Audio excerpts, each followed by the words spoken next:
As a matter of fact, I was just at Mm-hmm. their show this week, and they never really uttered the word sovereign, and perhaps they should have, because everything they brought out was this effort to take all of the topics we have been talking about on this show today about tokenomics and how you can use SLMs and to put them to work on premises, and to do so even bringing the cloud down to on premises. That Dell had a bunch of partnerships with hyperscalers and frontier model makers to bring them down to on premises. They even rolled out a new cadre of devices, the desktop, or they called it desk side agentic AI. Love that.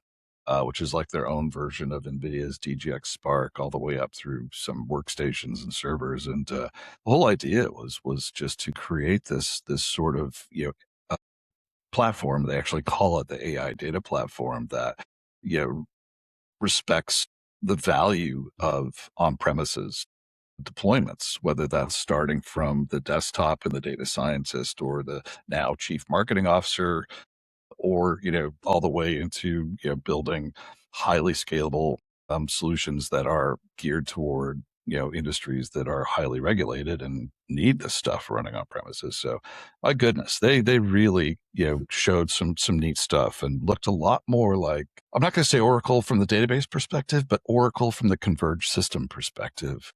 Kind of Because vertically integrated or integrated. Exactly. Yeah. Yeah. So they had like their power rack, and what was another that was specific to this? Sorry, I'm getting blanking what it was now, but it was this ability to do like what you can get on Exadata, to basically optimize things like it creating indexes for unstructured data within for semantic search with vectorizing them. So really cool stuff. So I want to get back to them, but what I really wanted to chat about in brief, because we're already way long, and we should come back to it. But you know how I'm always going on about graph and how valuable it is, and this is the year of graph. Well, as you were talking about, all of us have our own workflows that we have built agentically that use agentic tooling to get work done. And as an analyst, we bring together a lot of disparate data and try to make sense of it and use that to help inform our research. And one of the biggest challenges is things like disambiguating, tracking changes over time for partnerships and technology versions and products and all that. And so I thought to myself, that sounds like a graph problem. Can we do that?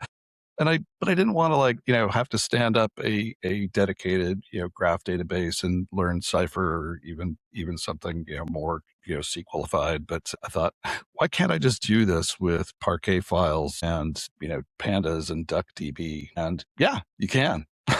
So you can create basic triples of subject verb objects, just doing like we were talking about earlier with named entity extraction. I think I used Gemini Flash 3.1 Flash for the extraction. But once you create these nodes and edges in Parquet files, and you can use DuckDB, or I'm actually using Pandas to remove duplicates and make sure that it's clean.